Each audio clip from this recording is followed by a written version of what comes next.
Very good. Very good. All right. Well, we're going to get started. First, I want to thank everybody who's on for being on. It means a lot to me. I wanted to talk a little bit about why I wrote the book and what I'm hoping that you guys get out of it.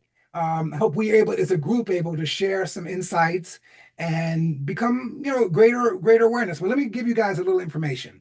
About 14 years ago, I found a practice that allowed me to begin my search for self-realization. Like a lot of you guys, I had tried everything. I'd been to every class, I'd read every book, but I was still suffering. And most of my life appeared happy, controlled, but I was anxious and overwhelmed most of the time. I mean, that's what my life was like. I would explore many healing modalities and training programs looking for answers. I explored everything from studying science of mind to transcendental meditation. I read all the books, took all the training and watched many videos that I believed would inspire my liberation, but nothing seemed to relieve my suffering. Now, in this, I'm hoping you guys can relate to this. I'm hoping this somehow means something to you. This journey led me to the realization that the only problem I had was that I was terrorizing my relationship with myself. So this book is really about how to develop a new and intimate and supportive and caring and compassionate relationship with yourself.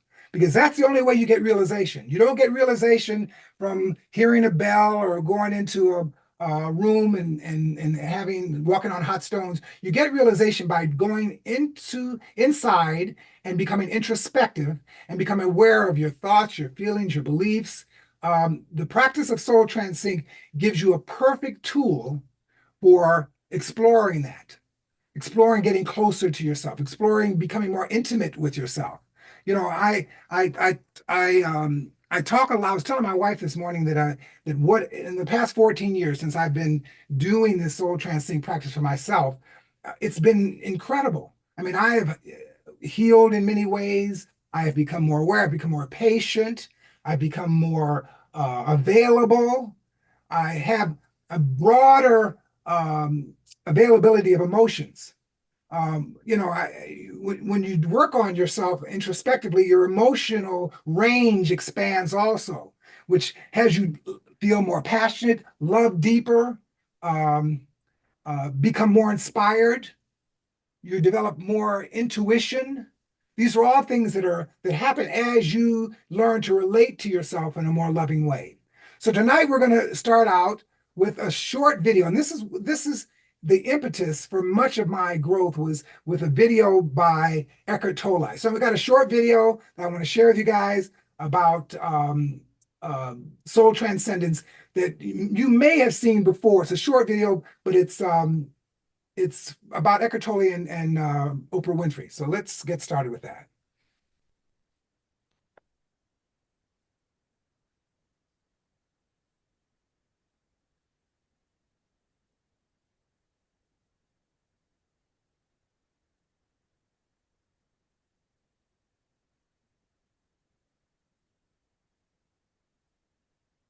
Where do you feel most at home or at peace? Wherever I am in the stillness. That is wherever I go, the stillness is there. That's my home. I actually feel that being rooted in that as my home. So are you always happy, Eckhart? I don't call it happy, because, although I have used happy occasionally in the book, but it's more a state of peaceful aliveness. Oh, I love that. Yeah. Yeah. Have you lost your ego? Yes. You have completely. Well, let's see. Well, who knows? Tomorrow it may suddenly appear again. You let me know if it does, because I wouldn't know it if it's really the ego. Really? Because so, people, if you're acting in the ego, you don't even know it's the ego. If you're real in the ego, you don't know it. Yeah.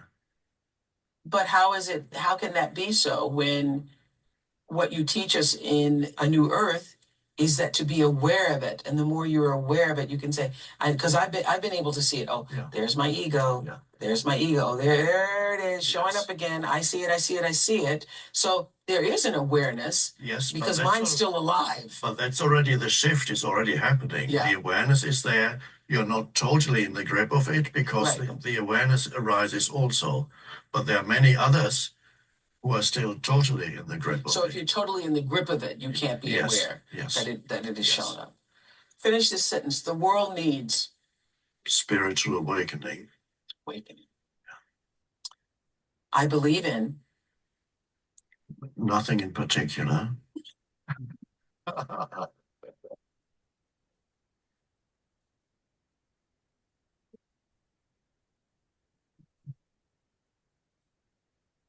Yeah, that is an LOLer. Okay. Love is. Love is. The recognition of yourself, the essence of yourself in the other, the recognition of the essence of who you are in the other. In the other? In the other. You recognize yourself in the other, as the other, the oneness. The oneness of all life. The recognition of oneness. Wow, that is love. That's a good definition. I'm grateful for. I'm grateful for always this moment, the now, no matter what form it takes. That's great. That is great. Yeah. This was fun. Yes.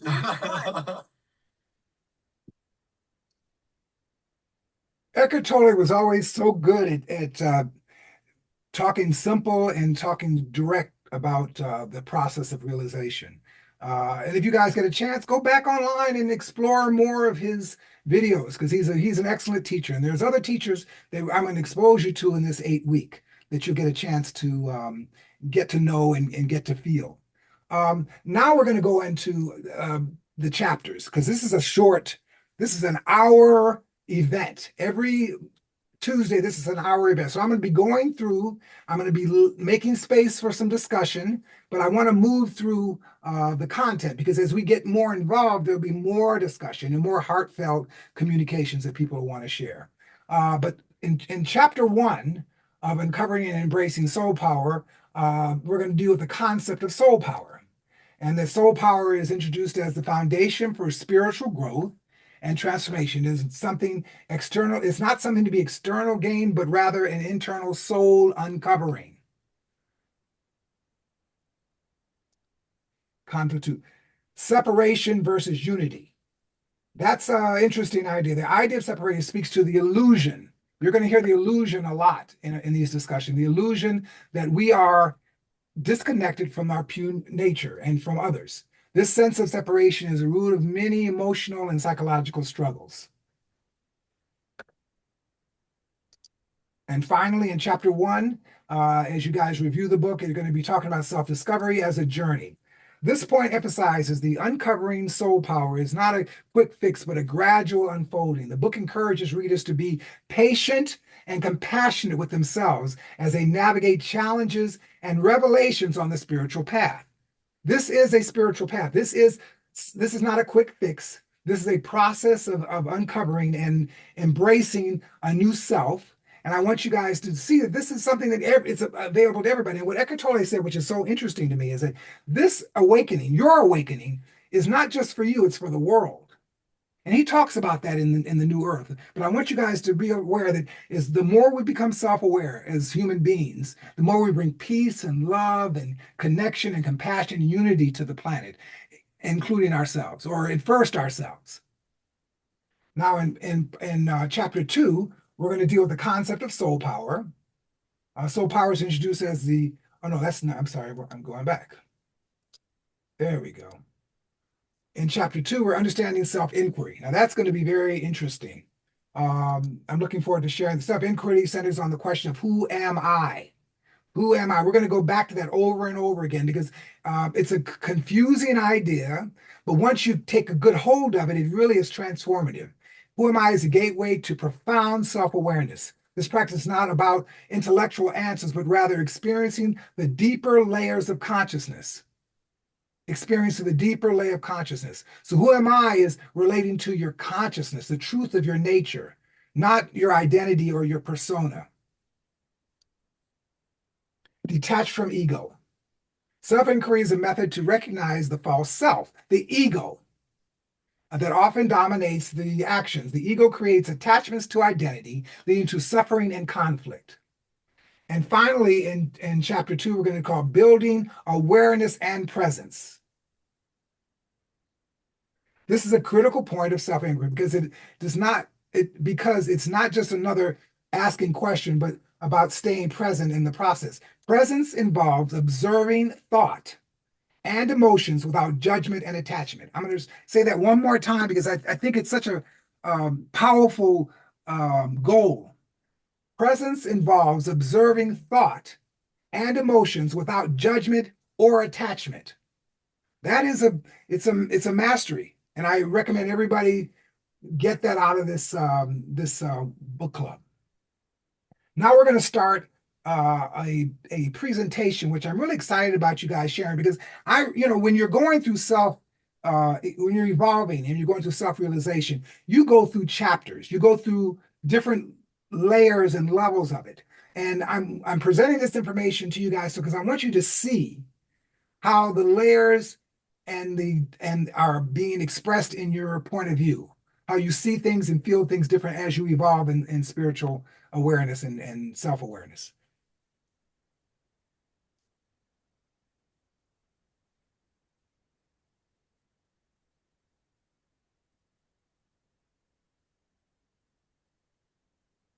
Felt a profound shift in your life, as if you were awakening to a new understanding of yourself and the world? Spiritual awakening is like a unique journey, not a straight path, more like a DNA spiral. Some of us loop through stages, others skip, and each journey is tailor-made. While our paths differ, common elements unite us. Let's explore the 5 stages of spiritual awakening, keeping it simple and clear. Today, we are going to explore the 5 stages of spiritual awakening, offering insights into each stage and helping you identify which stage you might be in. At this initial stage of the spiritual awakening journey, one exists deeply within the realm of the ego. It's a state of being where thoughts and emotions govern without conscious awareness. The individual identifies closely with these thoughts and feelings, believing them to be an integral part of who they are. The ego holds a tight grip, leaving little room for a separation between the self and the subjective experience. In this state, individuals may find themselves reacting to life rather than actively shaping it. The sense of control is limited, leading to defensiveness, anger, and negativity. Life seems to unfold as if predetermined, and any encountered trauma reinforces a belief in a lack of control. The individual becomes entwined with their personal narrative, viewing life as something that happens to them rather than something they actively create.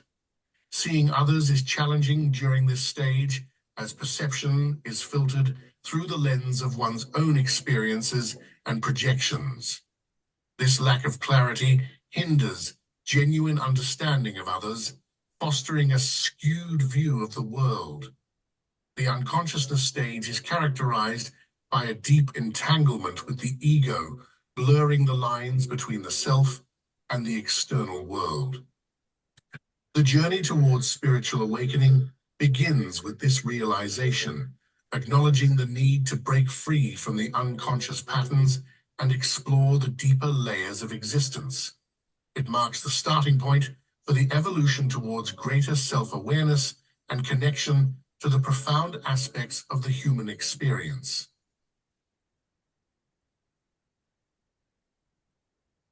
Okay, I've got some questions and I'm gonna cut down on the sharing because I want to just go through these questions real quick and then we can get into discussions about them. Stage 1 is unconsciousness, the wake-up call. These questions, I'd like to get your input on them. What significant life event or realization triggered your spiritual awakening, and how it changed your perception of reality? The second question is, how do you navigate the discomfort and confusion that often accompanies this initial stage of awakening. All right. Now that is a place that I want to start with you guys. I want to ask that question, and I want to get some feedback on. The question again is, first question, what significant life event or realization triggered your spiritual awakening, and how did it change your perceptions of reality? Does anybody want to share on that? Do I have to call on people?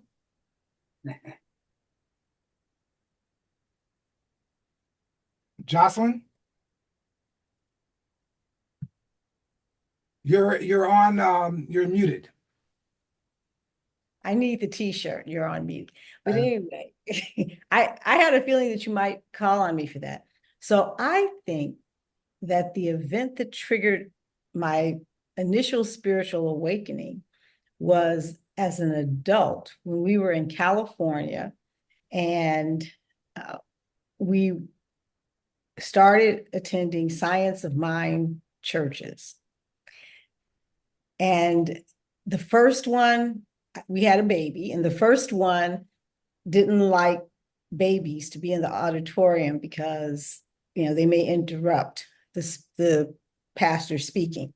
So we wound up going to Dr. Dan's church, where he welcomed all the kids to be right there during the service and started talking about all of these concepts, these new age concepts. What is amazing to me is that, having been raised Lutheran, gone to catechetical school, that these things seem to make sense to me. And I wanted to explore more and learn more. And I remember taking classes. So I think for me, it was being exposed to a new idea that made sense to me, that, kind of connected with my rational, empirical kind of thinking, except it took it to a spiritual realm, and it made me hungry to know more. Yes. Yeah, I remember that, Joss. I remember we were very young and we were living in LA, and the Science of Mind seemed like it was from another planet. And very inspiring, and much of the lessons were very useful during that stage of our lives. Yeah. Anybody else have anything they want to share on that question? Elliot. Stephen. Oh, yeah. I think said Elliot. I said, and happy birthday. Yeah, happy birthday. Thank you. So yeah, interesting. So I was living in Florida for many years already, but then I had decided to take a job that would actually take me to New Jersey, which is my home state, and I was excited about that. But I had just read for the very first time Wayne Dyer's book. I know what you're talking about. I just can't remember either. Yeah. Okay. It'll come to me. But anyway, I just got done reading that book. And speaking of birthdays, it was Inner Visions? No, it was his. No. Nope. Power of Intention. Yes. The Power of Intention. So, and I received that book from a friend on my birthday, and I just got done reading it, and I was very inspired by it. But then it was imminent that I was moving to New Jersey. I was going. So there was, and I just started getting around these, what I would call, aware people, self-aware people. And I started, relating with them. And I was really getting into this and learning about myself. And now I had moved to New Jersey. Now I did have family and friends up there, but they weren't the same family and friends that I had down here in Florida. So I didn't even feel that I could relate to, or that they could relate to me on this new journey that I was on.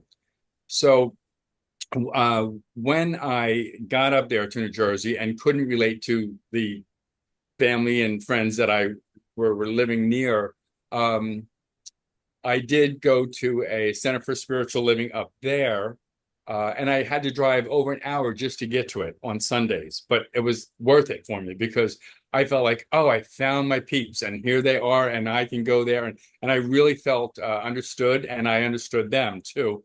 And I think so. And it was at that time that I also realized too that I had made a mistake coming to New Jersey, and that I wanted to get back to Florida. And it was easier said than done. But with this new way of thinking, it really wasn't that hard at all. I just simply had to, you know, allow it to happen and know that, you know, that I wasn't working alone with it. I wasn't working alone with this, with the desire to get back to Florida. And here I am. I mean, and it did happen, and it didn't take that long at all. But that's when it first happened for me. That's excellent. I think Science of Mind was an excellent first step for a lot of us. You know, I know it was for me. Next question is, how do you navigate the discomfort and confusion that often accompanies the initial stages of awakening? And I'm going to take that right to Sharon. Where's Sharon at? Is Sharon there? There she is. I'll ask the question again. How do you navigate the discomfort and confusion that often accompanies the initial stages of awakening? So you're asking how I dealt with it then, or how do I Yes, deal with it stage now? one. How did you navigate the discomfort and confusion that accompanied this initial stage? Um, I don't think I did it very well. It was just all very painful. Yes, it was. And I was just trying to sort out life. You know, there's a lot going on in my world. Yeah. So it was also a time when, for lack of a better word, psychic abilities began to happen. And I began to receive messages. And so that would break in every once in a while and sort of ease that pain that I was experiencing. Yeah. But yeah, so back then that was it, you know, just try to hold on. Yeah, that's what it felt like a lot of times when we're dealing with so much pressure from the outside world. You know, we're dealing with what people expect from us, what we expect from us, how do we survive all of the stimuli that's coming out at us at that time, and we need tools. And I remember at that stage, I ran, and that's how I moved energy. I just got in my gym shoes and I put on, and it allowed me to move energy. That's the only tool I had at that time. But everybody has a certain way that they deal when they're in stage one. But are you guys familiar with stage one? Is this something you can relate to? Yes, I can. Yeah. It seems like everything is about the effect. Everything you're seeing that's wrong is out in the world.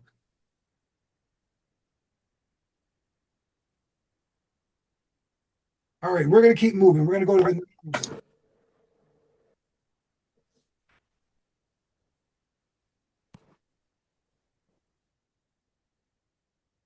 Mike, is that?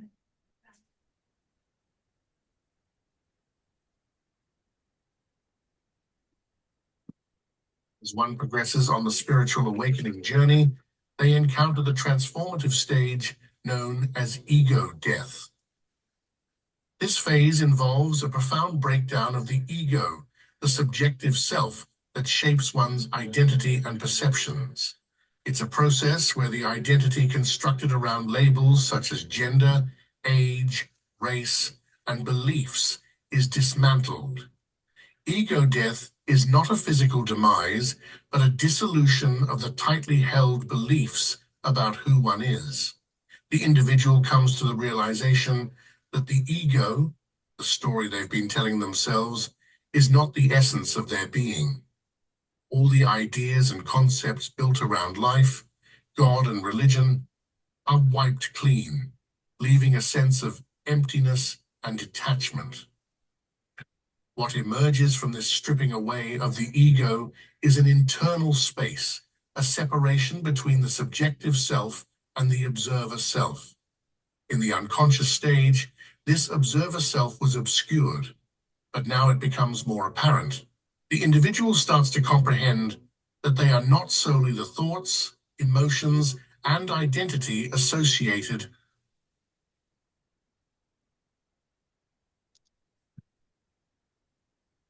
as quietly observes and experiences life without being entangled in the narratives of the ego. the individual begins to recognize that the ego is not the true self.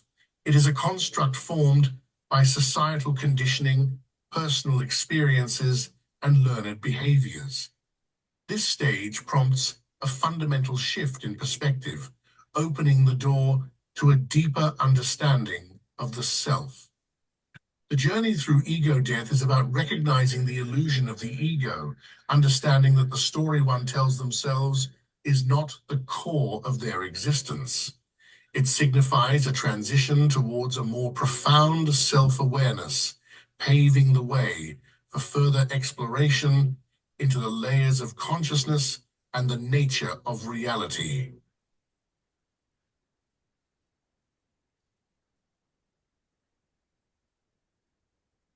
All right, the questions that we're going to talk about, the first question is, in what way have you experienced the dark night of the soul?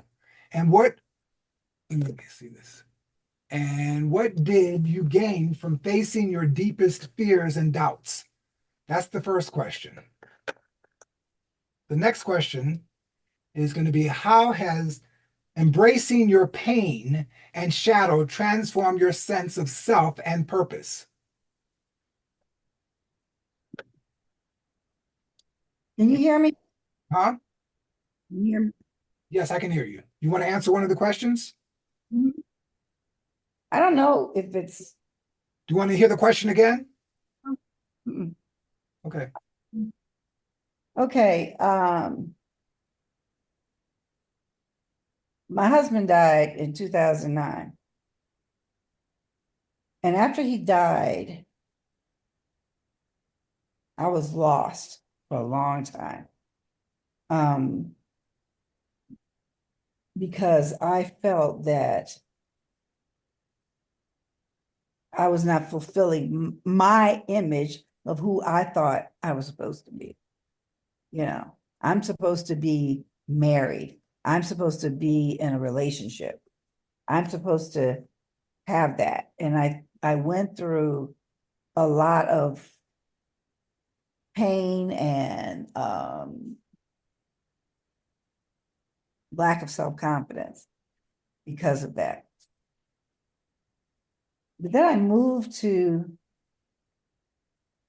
Las Vegas, and gradually, for some reason, I started to realize what was already there, and that was my strength.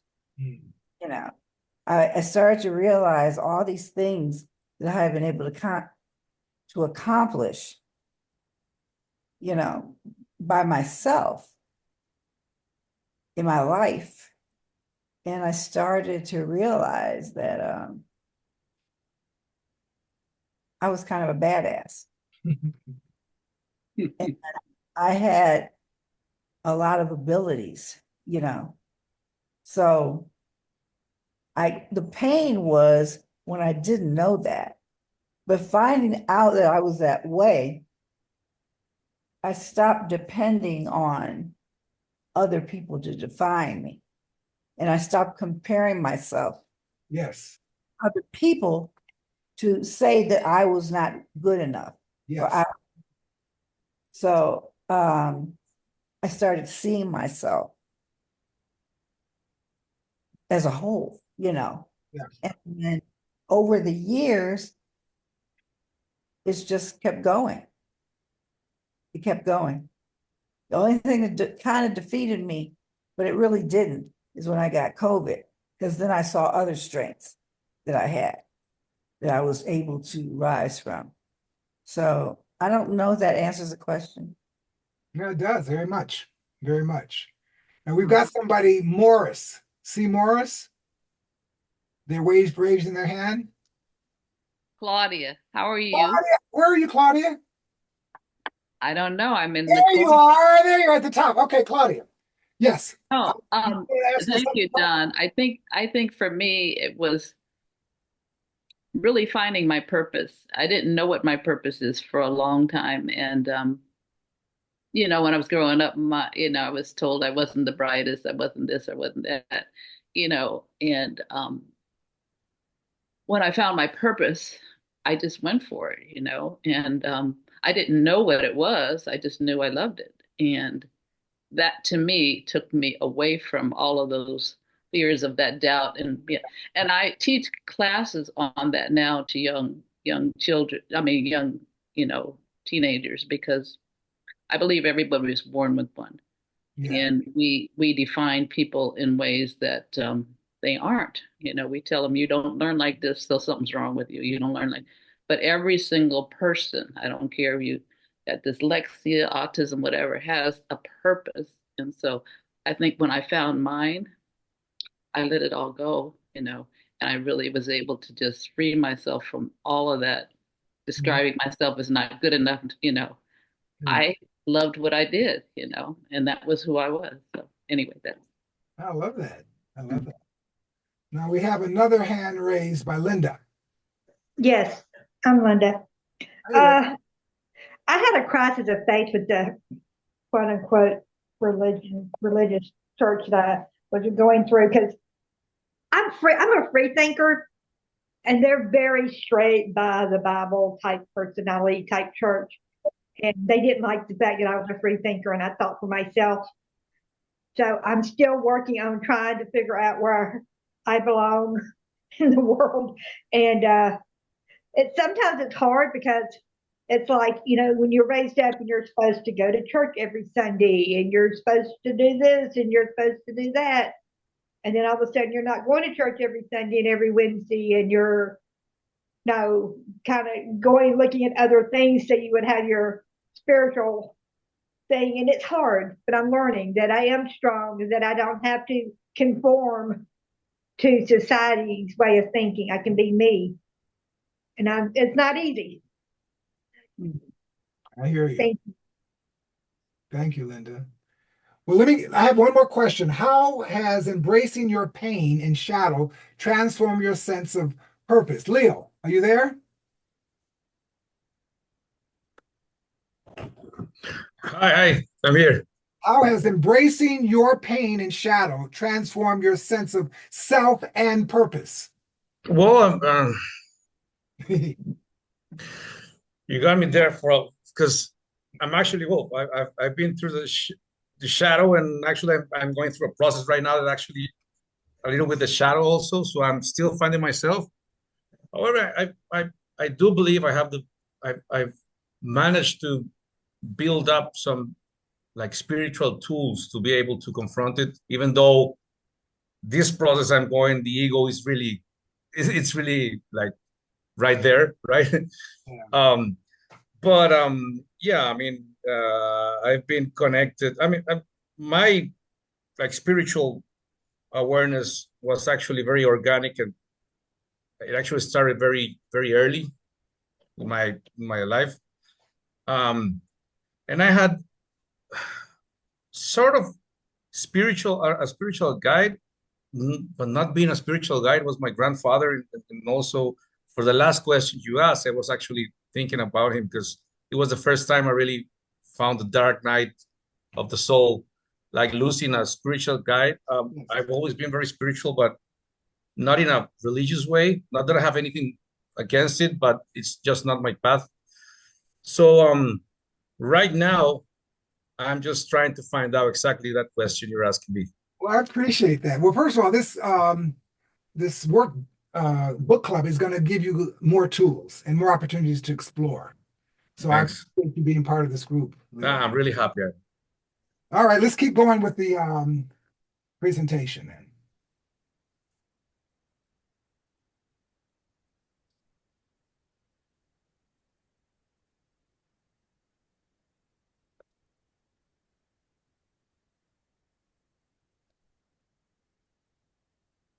Moving beyond ego death, the spiritual awakening journey enters the phase known as the search. During this stage, individuals embark on a quest for understanding, seeking what is commonly referred to as the truth. The search involves a deep exploration of existential questions, a desire to unravel the mysteries of one's existence. In the search phase, individuals often turn to various sources for guidance. They may engage with spiritual literature, seek wisdom from spiritual teachers, and immerse themselves in videos exploring profound ideas. The motivation behind this quest is a sincere desire to grasp the essence of who they are, why they were born, the meaning of life, and the nature of God. This search is not merely an intellectual pursuit, it is a heartfelt exploration fueled by a genuine longing for clarity and purpose. The individual delves into spiritual practices such as meditation, contemplation, prayer, or channeling, driven by an inner urge to connect with a higher understanding. As they navigate through this stage, individuals may find solace in spiritual teachings that resonate with their evolving awareness. Reading becomes a pathway to enlightenment, with each insight bringing a sense of lightness and connection. This phase is marked by an eagerness to absorb knowledge that aligns with the emerging understanding of self and the universe. Okay, questions for C. We're going to go through this a little faster. The first question is, what spiritual practice or teaching have resonated with you the most during your seeking phase? And I know many of you guys have been going through this stage, and I'd like to know what practices you thought that would resonate with you the most, and how have these contributed to your growth?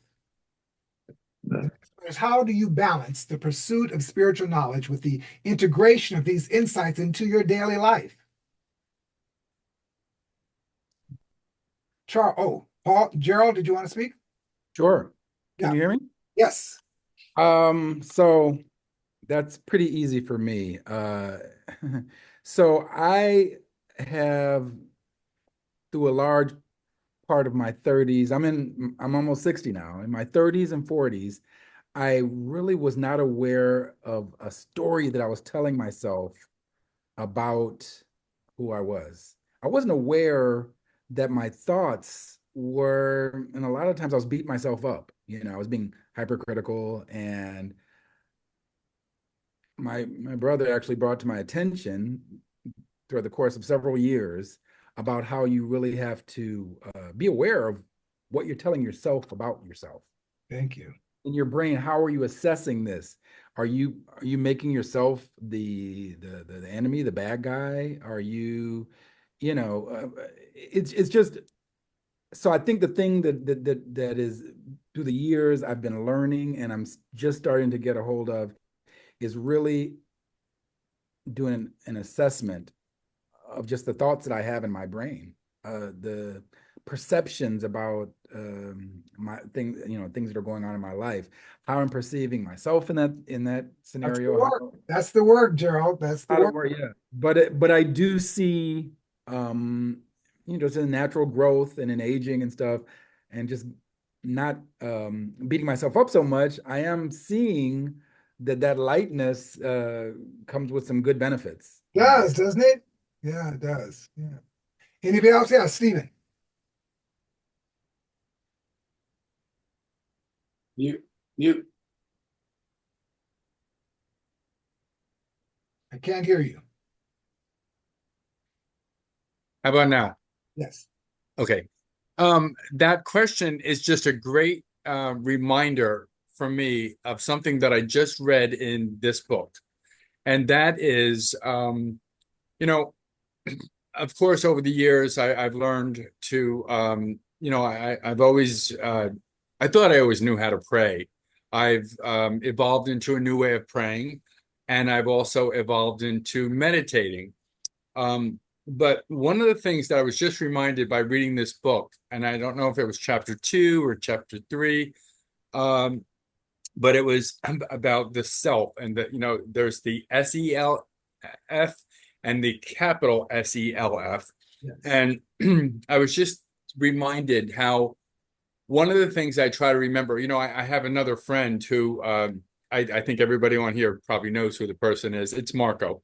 So one of the things, we sometimes talk early in the morning on our ways to work, and we'll share good experiences, and we'll also share like oh, I'm feeling this today. I'm feeling fearful. I'm feeling embarrassed. I'm feeling whatever it is I'm feeling because of whatever's going on in my life. And we laugh because we have a running joke now that, you know, all it's going to take is one more book, one more video, and you're going to see it's all going to change. My whole life is going to just change. It's just going to be that next video. And we all know that we have so many videos that we watch and whatnot. But what I do know to be true, and I was reminded in this book, is that, you know, when I'm fearful or I'm scared, you know, I'm embarrassed, I'm fearful, I'm insecure, angry, whatever I'm feeling that doesn't always feel good to the little self. Ego self. When I can get into the big self, Yes, sir. when I can get into that big self and look at it, I'm reminded that all I have to remember is that, oh, you are not sadness, but there are feelings of sadness. Sadness, exactly. And you know, and that's, you know, so that's just a great reminder for me, is that that's a practice that I, you know, use quite often now. And it helps because, yeah, my little self, I do feel sadness. I'm a human being. I do have feelings. I do have emotions. So I do know what sadness feels like. But I am not sadness. Right. There is sadness in that character's life that I'm watching over. That's perfect. That's perfect. Yeah. Edward, Mary Beth has her hand raised. Mary Beth. Yeah, hi. I'm sorry. We had some computer stuff going on, so I'm glad I'm here. I have a lot I do, but I'm going to tell you something. One of the best practices I've got is having a spiritual partner. And what is really imperative is a person I can go to and do my blah blah blah ugly stuff with, and be able to have that person hear me and really just hug me through it, and I do it with her, and knowing that there's this real cool safety between us, that I know I can just go, oh my God, I'm so sorry you're going through this. Well, in reality, I'm not sorry she's going through this, because I'm knowing that the higher idea is happening through her. Yes. And bringing her the message she needs to do. But I know how painful it is. So my mother heart is there hugging her through it. But knowing that she'll get through it, because I know she knows she'll do her work around it, and she does the same thing with me. So we can get really ugly with each other, but we know the other one's going through, you know, that we're doing it. Kind of like what Stephen was saying, you know, it's like we know we got that ego ugly, and we lay it out, and we know we rise above it, and we hold each other through it. And I think that's probably beyond meditation, mindfulness, everything. I'm going, having a spiritual partner that knows the truth about who you are and validates your humanness is one of the healthiest things I have right now. I agree. I want to piggyback on that, where I think everyone on this call and everyone needs to have a spiritual partner, a soul partner that they can speak their heart to, and they can talk about their fears and insecurities for, without being judged and evaluated. And I think that it takes a special friendship, and I'm hoping that we are becoming aware of those are the relationships we need to develop, because those are our heart. They're rare, and you cultivate them. Cultivate them. You have to. All right, guys, we're going to get moving on.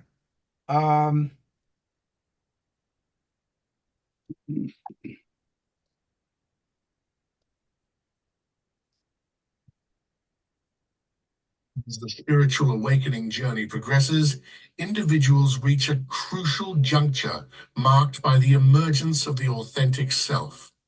This stage is characterized by a profound shift away from pretense and the conscious acknowledgement of one's true nature.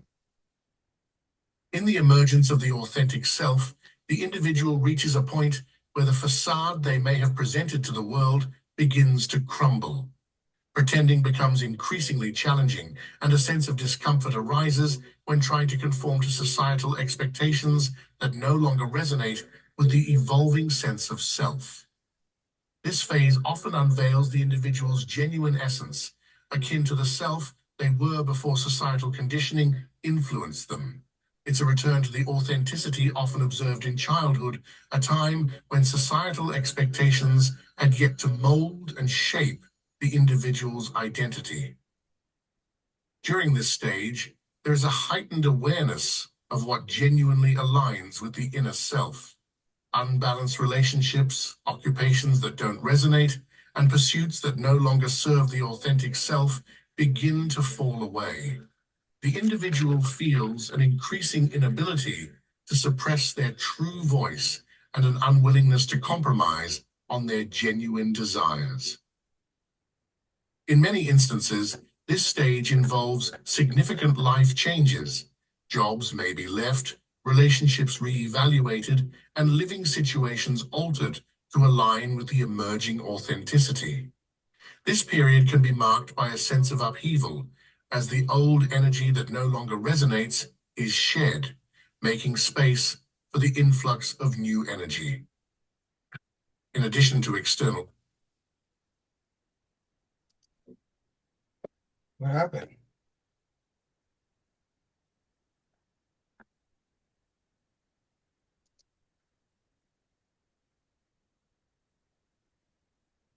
As the spiritual awakening journey progresses, individuals reach a crucial juncture marked by the emergence of the authentic self.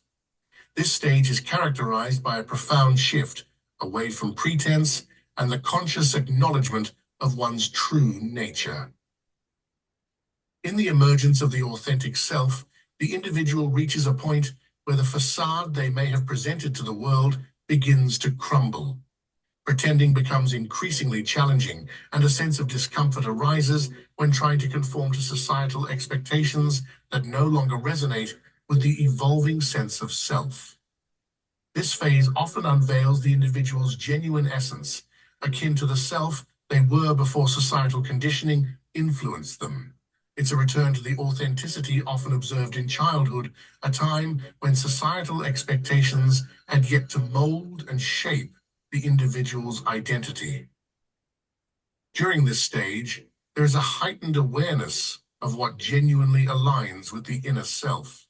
Unbalanced relationships, occupations that don't resonate, and pursuits that no longer serve the authentic self begin to fall away. The individual feels an increasing inability to suppress their true voice and an unwillingness to compromise on their genuine desires. In many instances, this stage involves significant life changes. Jobs may be left, relationships reevaluated, and living situations altered to align with the emerging authenticity. This period can be marked by a sense of upheaval, as the old energy that no longer resonates is shed, making space for the influx of new energy. In addition to external shifts, the emergence of the authentic self often triggers internal transformations. Old emotional wounds and psychological traumas may resurface for acknowledgement and release. Emotional roller coasters become a common experience as the individual undergoes a purging process. Physically, the body may manifest ascension symptoms as it adjusts to the new energetic frequencies. These symptoms can range from heightened intuition to lucid dreams, premonitions, and other multidimensional experiences. The individual becomes attuned to a deeper understanding of themselves and the world around them. Okay, all right, the questions are, can you recall a moment when you truly surrendered to your higher power or inner guidance? And what changed for you after that surrender? And how has letting go of control and trusting the flow of life opened you up to new possibilities and understandings? I would like to ask that question to John DeLeon. Are you there, John? Yeah, I am. Hi, everyone. Good question. I think I Well, there are a lot of moments. I think a lot of them because I don't believe that surrender is a one-shot deal. You know, it's an ongoing process.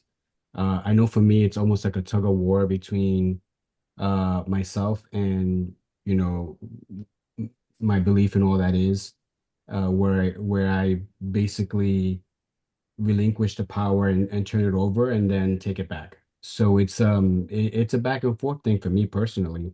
And I know that when I take it back, things don't always turn out too well. So, but when I turn it over, what I do experience is a lot of peace. And I think that's where those aha moments come into play, where you kind of feel like, oh my gosh, like you had this thing that just kind of hits you, that kind of like, oh my God, that's the answer. And if I can reflect back to those times, that's when I know that I was having sort of like those bright spots of awakenings in my life. But again, it's just it's not a one-shot deal for me. Surrendering is sometimes even a daily reminder. Yes, it Um, is. yeah, that's It it. is. Yeah, thank you. Pat, I'm going to ask you, how does letting go of control? I'm asking you this question because I think you can relate to it. How does letting go of control and trusting the flow of open life to you in new possibilities and understandings? Yeah, that's a great question because my life was in government and being an administrator in municipal government, we were always wanting to be in control of the situation, control of what went on at a city council meeting, making sure that it didn't go off of the script that we had kind of laid out. So that was a very big part of my life was controlling people and events and issues and outcomes. And I realized, well, I mean, the moment in my life that really changed that was really 5 years ago, where I was sitting home recovering from a shoulder replacement and had a gallbladder attack. Didn't know it until I went to the hospital. And when they did the CAT scan, they found that my gallbladder had gone, sideways, but they also found a 4 centimeter tumor on my kidney. It was a stage 1 malignant cancer that the doctors came in and said, we're going to have to eventually do surgery. So I had 3 surgeries in 36 days, completely giving up control of the situation to obviously medical professions, but also to my spiritual God. In raised Catholic, and so I turned it over to my faith and said, whatever will be. I can't do any more than really give it all up. And it has really led. I mean, I wake up every day being grateful that the cancer is gone, that I didn't have to go through chemo or anything like that. I was fortunate, but also realized that I didn't control that situation, and I had to really give it up to a higher power. And I've been spared, and I've been grateful every day. I wake up every day being grateful that I don't have that cancer in my body anymore. That's perfect. Thank you for sharing that. We're going to go to the last one, so let's keep moving.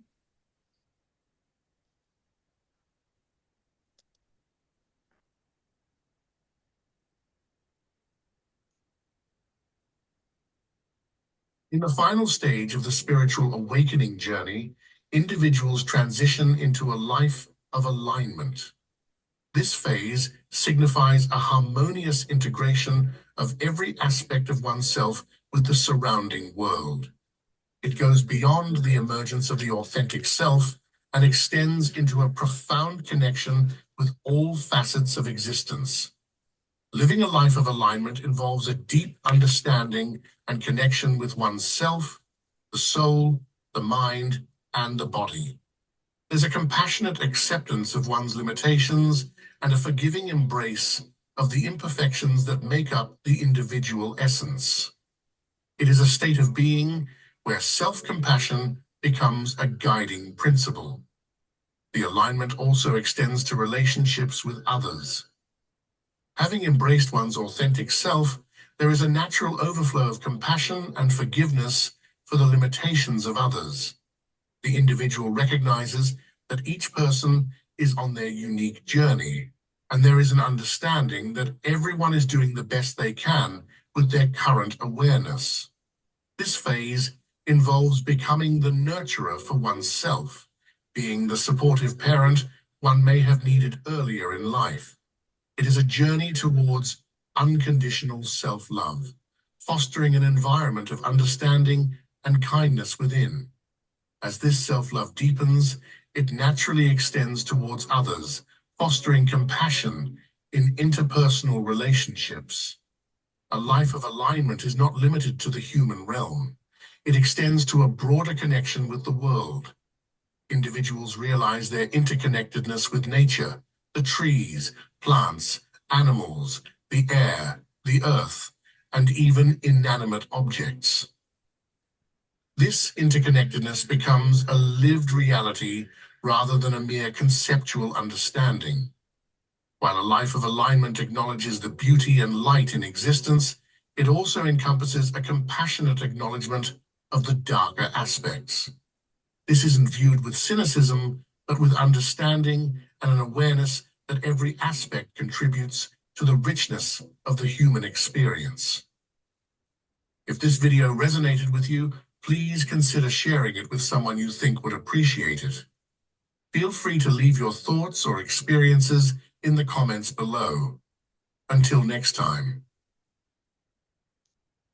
Okay, the questions are, how has a sense of purpose evolved as you moved into deeper levels of awareness and service to others?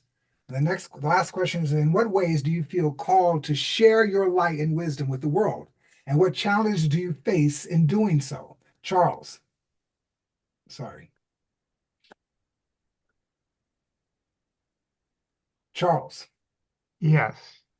And I will be as succinct as I can in answering that very potent question and looking at the sequence that we've moved through. And I want to just briefly how I've felt that this has been beautiful because sequentially it makes great sense and insight, and that we're born into stories that are predominantly untrue, many empowering, most not. And we're born into believing in others, not true, and that we're separate, not true. And the birth of that letting go of the ego containing all of that is quite ongoing throughout our lives. And what I loved on that third stage, the search, it is really about the quest of remembrance that oh, there's more to me, there's more to life, there's more to, I have the right to question authority, I have the right to explore on my own. So it's the birth of remembrance, and then coming into that surrender and letting go and rebirthing. And that is a daily thing. When we really come into the awareness, conscious awareness, that's ongoing. And we put it into practice every day, especially to the world that we wake up to that is permeated with untruth, divisiveness, everything that is not who we are. We are humanity. We've made quite a mess of things, but we are also spiritual beings that have within us that alignment, that remembrance. I am in you, you and me, we in all, in every living thing. And to walk in that place is the consciousness of one word, of love, unconditional love for yourself, unconditional love for all. And how has it guided my life living from this? I'm 83 and I just finished the 48th year of the Big Sky Retreat. That is the longest running metaphysical retreat in the world, and had to let it go. And my first inquiry is, what now? What's next? And I'm creating a new retreat that Sir Edward is going to be a keynote speaker on in the desert in the springtime. My new work is called A Time to Deepen, and you can go to the Facebook page, A Time to Deepen Facebook, and see it's a spiritual retreat in the desert, April 26th to May 1st. Sir Edward is on, along with college professors, all about can we already really know? And Edward, what you've done here, this is a fantastic class. I loved everyone that shared, profoundly beautiful. And so I thank you for that this has been occurring through your SoulTranSync work and how beautiful you are. And I trust spread the word. And if you're interested in checking out my Zoom program, Mind Your Own Becoming, on Thursday nights, just MYOB, spell the word out, incorporated.org. Go to the website, Thursdays at 7 Eastern Time. But we decided to have this Soul Power book club through Edward's work. And Edward, it's working. Look at your audience. Yes. And you are all extraordinary. Just remember how authentically magnificent every one of you are, because I'm getting it at 83, and I've got more to give, more than ever. And so do we all. Thank you, Charles. I want to take a moment and just kind of talk about next week. Everything is progressive in the book. Today, we just reviewed chapters 1 and chapter 2. Next week is going to be chapters 3 and chapters 4, but I want to kind of go over what chapter 3 and chapter 4 is going to be going through, because I think it's chapter 3 and chapter 4. Chapter 3 is healing through forgiveness. So we're going to really get into that. And then we're going to also get into a little bit into the 4 phases of the Ho'oponopono, which, guys, as the reality that has been my most important tool in my evolution. And we'll talk about that as week goes on. Taking full responsibility is a Ho'oponopono component, which is very powerful. And we'll get into that in chapter 3. And chapter 4 is gratitude with conscious. Gratitude shifts consciousness. We talked about a little of that tonight. Gratitude in daily practice, and gratitude and acceptance. So next week, we got a lot of good components we're going to deal with from chapter 3 and chapter 4. Hopefully, I'm going to set it up so there'll be less presentation and more time for discussion. And but I wanted this first week to be very clear as to where we're going and how we're going to be evolving and becoming more in touch with our own aware selves. So thank you, guys. I will find out what happened with the Zoom invitation, but I do appreciate all of you guys being here tonight, and thank you. I'll talk to you next Tuesday. Thank you. Bye, everybody. Yes, it was great. Thank you. Thank you. Everybody. Thank you very much. Bye-bye. We'll be at Unity next week, but I will be there, Unity Village, but I'll be with you the week after. Yeah, I won't be here either, but I will too. I'm going to send you a poem too. Our thoughts are prayers, because I love that. All right. Yeah. Thank you. Love you, Edward. Thank you so much. Thank you. Bye. Bye, everyone.